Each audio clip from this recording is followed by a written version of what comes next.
I first came to Kenya, I was working in a water project, and our parish is very spread out. It's 20 square miles, and people walk everywhere. Until the last 2 years, the only mode of transportation was a truck holding 40 people down the mountain, besides our pickups. So we would go out in our pickup truck and spend the day out at the well, and the men would dig it by hand. One of the things that I've enjoyed the most is working with children with special needs. And when I say kids with special needs, these are kids that have fallen and didn't get treatment because there's no or little medical care around. So you'll have a child limping, and we connect them with a hospital 11 hours away to have surgeries and to see a specialist. But more and more, as people have found out, we're getting kids with real disabilities, both physical and intellectual disabilities. One little girl, Chalimu, she had her legs twisted when she was born. Her feet were twisted.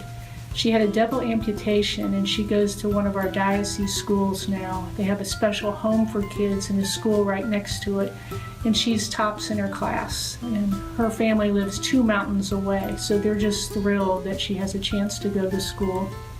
And many more now are coming to the sisters because they know we can connect them. And one of our Irish sisters, Sister Anita, who's been a missionary in other countries and in Kenya, is a nurse, and she's now come. So she's doing therapy for these kids, educational health clinics, all out in the bush. So it's really great. And even the men are coming, because a lot of times the women would be the ones coming to the clinics, but the men are appreciating the education and actually have invited her to come back over and over again.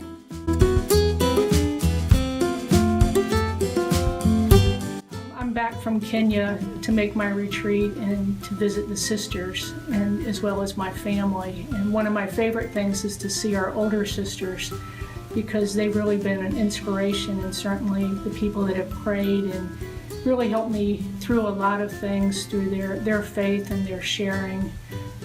Ever since I was a discerner, they've been a big part of my life, and so I'm just very grateful to them. The opportunity to see some of them. One, Sister Hilda, who I wrote to when I was in the seminary, and she was in Taiwan. She's now 100 years old. And I'd just like to say, God, Christ, peace to you. Amani Christo.